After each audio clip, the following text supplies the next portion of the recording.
Hello viewers, welcome to my channel again. Today আমি আপনাদেরকে দেখাবো যে বাসায় কিভাবে খুব সহজেই আপনারা হানি গ্লেজ চিকেন স্টেক তৈরি করতে পারবেন।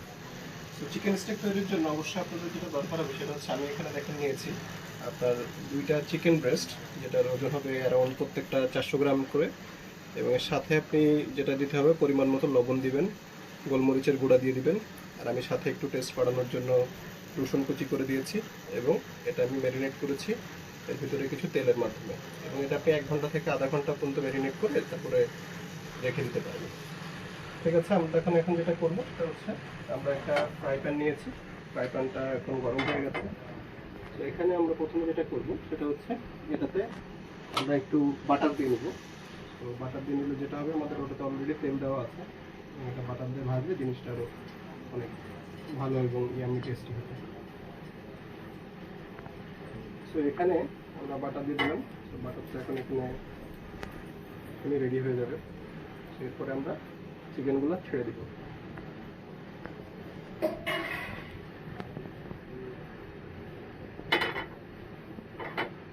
তো এখন যেটা করছি, আমরা চিকেন স্টিক যেটা ম্যারিনেট করেছি এই দুটো এখন আমরা ছেড়ে দিচ্ছি।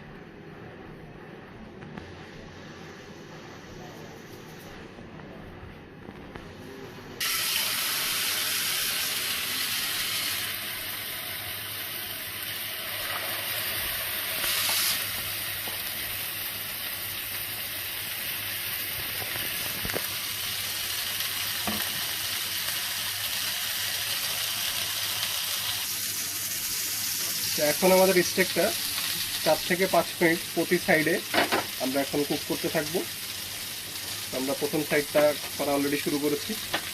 হোপফুলি এটা যখন একটু সাদা হয়ে আসবে তখন আমরা অপর সাইডে চলে যাব। আর এর সাথে যেহেতু আমাদের এটা হানি গ্লেজড ফ্লেভারে থাকবে, তো আমি এখানে 1 চামচ সয়া সসের সাথে 3 চামচ মধু দিয়ে নিয়েছি, যেটা আমরা স্টেকটা রেডি হওয়ার পরে স্টেকের উপরে দিয়ে দিব। তো আজকে আমি আরেকটা জিনিস করছি, সেটা হচ্ছে কিভাবে আমরা বাসায় খুব সহজে সর্টেড ভেজিটেবল নিতে পারি। আমি ভেজিটেবলের জন্য এখানে নিয়েছি বরবটি, ব্রোকলি, পেঁপে, গাজর এবং মিষ্টি কুমড়া। তো এইগুলো আমি অল্প কিছু এখানে আমি অলরেডি তৈরি করেছি, যেটা হচ্ছে আপনার এখানে সিদ্ধ করা আছে। তো এটা সিদ্ধ করার পরে আমি যেটা করব সেটা হচ্ছে, যখন আমার এটা সিদ্ধ হয়ে যাবে আমি এরপরে প্যানের উপরে দিয়ে এটাকে ফ্রাই করব, এবং এর উপরে গোলমরিচের গুঁড়ো এবং পরিমাণ মতো লবণ দিয়ে দিব, যেটা আমরা আপনাকে কিছুক্ষণ পরে দেখাবো। আমাদের স্টেকটা প্রথম 4 মিনিট হয়ে গেছে। আমি এটা নেক্সট সাইড দিয়ে দিচ্ছি। দেখুন কত সুন্দর গোল্ডেন ক্রিস্পি কালার চলে এসেছে এক সাইডে। তো এটাই আসলে আমাদের চাই। আমরা দুইটা স্টেকই বোথ সাইড করে দিলাম, এবং মাঝে মাঝে একটু এটার যে হানিটা থাকবে এটা আমরা লাস্টে দিব। এখন আপাতত এখানে যে যতটুকু তেল আছে বা যতটুকু বাটার দেওয়া ছিল ততটুকুতে এই ফুল কুকিংটা হয়ে যাবে। তো আমরা আরও 4 মিনিট পরে দেখবো এটা কী অবস্থা দাঁড়ায়। আমাদের চিকেন স্টেক অলমোস্ট হয়ে এসেছে। তো দুই সাইডেই দেখতে পাচ্ছেন সমানভাবে গোল্ডেন ব্রাউন হয়েছে, এবং এখানে আপনারা প্রেস করলে বুঝতে পারবেন যেটা আসলে কতটুকু কুক হয়েছে। যেহেতু আমরা খুব টেন্ডার এবং জুসি একটা চিকেন স্টেক চাচ্ছি, তো এখন পর্যন্ত এটা ড্রাই হয়নি, ভিতরে জুসিনেস আছে। তো স্টেক খাওয়ার একটা চমৎকার নিয়ম হচ্ছে, স্টেক তৈরি করার পরে সাথে সাথেই এটাকে আপনি কেটে খাবেন না। এটার জন্য আপনি যেটা করবেন সেটা হচ্ছে, কিছুক্ষণ এটা 5 থেকে 7 মিনিট এটাকে রেখে দিবেন। রেখে দেওয়ার পরে যখন একটু গরম কমে আসবে তখন আপনি এটা ছুরি দিয়ে, যেভাবে স্টেক কেটে নিতে হয় স্টেকের ছুরি দিয়ে এটা কেটে তারপরে আপনি খাবেন। তো আমি এখন যেটা করছি সেটা হচ্ছে, আমাদের স্টেকটা রেডি হয়ে এসেছে। আমি যেই মিশ্রণটা তৈরি করেছিলাম সয়া সস এবং হানি দিয়ে, আবারও বলে দিচ্ছি, এখানে সয়া সস আছে 1 চামচ আর 3 চামচ আছে র হানি। তো এটা আমি এখন স্টেকের উপর ঢেলে দিব। আপনারা চাইলে এটাকে ব্রাশ দিয়ে এর উপরে ব্রাশ করে দিতে পারেন, এতে ব্রাশ হলে জিনিসটা আরও সুন্দর হয়। আমি এখন স্টেকটার এক সাইডটা করে নিলাম, স্টেকটাকে আবার আমি আরেকটা সাইডে নিয়ে যাচ্ছি, যেটাকে আমি অপর সাইড থেকেও ভালোভাবে গ্লেজিংটা করে দিতে পারি। এক সাইড হয়ে যাওয়ার পরে দ্বিতীয় সাইডটাতে আমি ভালোভাবে গ্লেজিংটা দিয়ে দিলাম। এরপরে যেটা করবেন সেটা হচ্ছে, এটা কিছুক্ষণ আপনি এভাবে রেখে দিবেন, যেন এর ভিতরে ভালোভাবে এর ফ্লেভারটা চলে যায় এবং স্টেকটা রেডি হয়ে যায়। সেই প্রসেসটা করার পরে জাস্ট 1 মিনিট রেখে দেওয়ার পরেই আপনি স্টেকটা তুলে নিতে পারবেন এবং স্টেকটা 4 থেকে 5 মিনিট খাওয়ার আগে রেস্ট করিয়ে নেবেন, তাহলে আপনি এর জুসিনেসটা উপলব্ধি করতে পারবেন। ক্লোজ আপ করেন।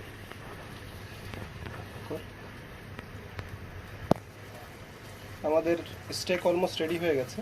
সো স্টেকটা আমরা ভালোভাবে চেক করে নিচ্ছি এবং এটার ভিতরে যে আমরা হানি গ্লেজিংটা দিয়েছিলাম সেটা যেন ভালোভাবে এটার সাথে মিক্স হয়ে যায় সেটা আমরা দেখে নিলাম।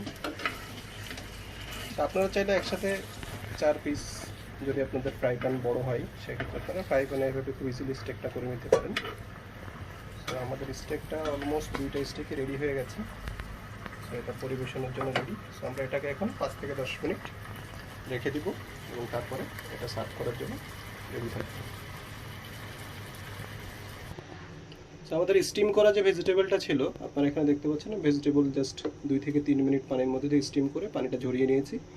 সেটা ফুললি একদম বয়েল করার দরকার হবে না, আপনার মোটামুটি স্টিম হলেই হবে, কারণ পরবর্তীতে এটাকে আমরা সর্টেড ভেজিটেবল করার জন্য কিছুক্ষণ চুলার উপরে দিয়ে এবং এর সাথে কিছু আমরা ইনগ্রিডিয়েন্টস অ্যাড করে দিব। সো এটা টেস্টটা ভালো হবে। আমার চুলটা অলরেডি কড়াই আমার গরম হয়ে গেছে। সো আমি এখানে 2 টেবিল স্পুন তেল দিয়ে নিচ্ছি।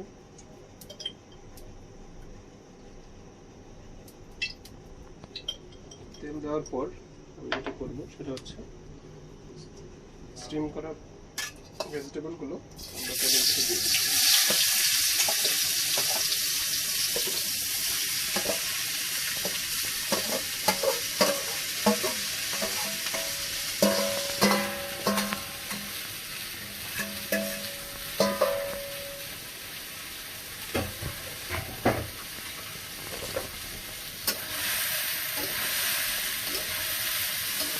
আমরা এখন ভেজিটেবলগুলো হালকা একটু ভেজে নিচ্ছি।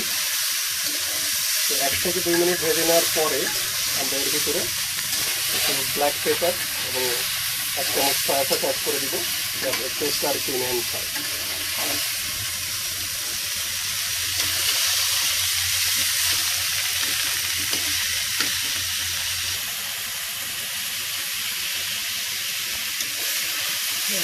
কিছুক্ষণ পর পর ভেজিটেবলগুলো একটু নেড়ে দিন।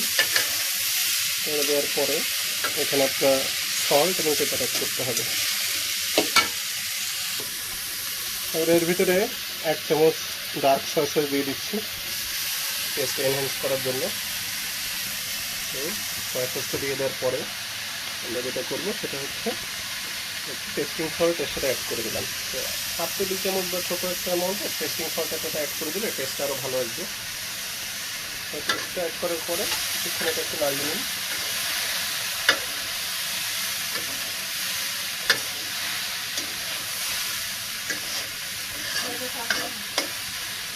এবং এর পাশাপাশি আপনাকে যেটা করতে হবে সেটা হচ্ছে অবশ্যই আপনি, এটা অলমোস্ট হয়ে এসেছে, তো এখানে আমার কাছে অলরেডি আগে থেকে কিছু গোলমরিচের গুঁড়া রেডি করা ছিল, তো এটা আমরা এর উপরে দিয়ে দিচ্ছি যেন পরিবেশনের সুবিধা হয়।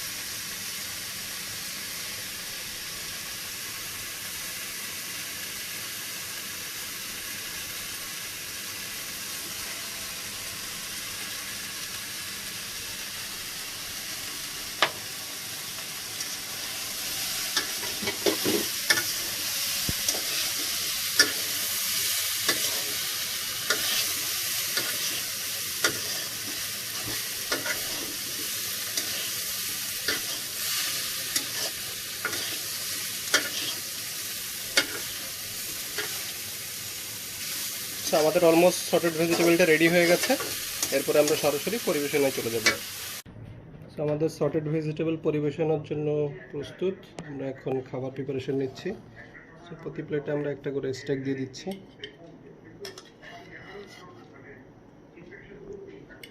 এবং স্টেকের সাথে এখানে যে সসটা আছে এটার একটু সার্টেন পোর্শন এটার পরে দিয়ে দিবেন স্টেকটা কাটার আগে।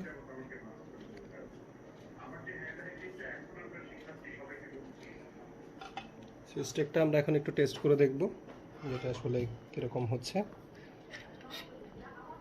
সো হোপফুলি আপনারা খুব সহজেই বাসায় এই ধরনের স্টেক তৈরি করে নিজেরা খুব সহজে খেয়ে নিতে পারেন। Very easy to cook. দেখে মনে হচ্ছে ভিতরে পারফেক্টলি কুক হয়েছে, জিনিসটা খুব juicy. Very nice. Thank you, সবাই আমার সাথে থাকবেন এবং আমার চ্যানেলে সাবস্ক্রাইব করবেন, লাইক এবং শেয়ার করবেন এবং খুব সহজে হেলদি এরকম রেসিপি আর আপনাদের সাথে ইনশাল্লাহ ইন ফিউচার শেয়ার করব। ধন্যবাদ।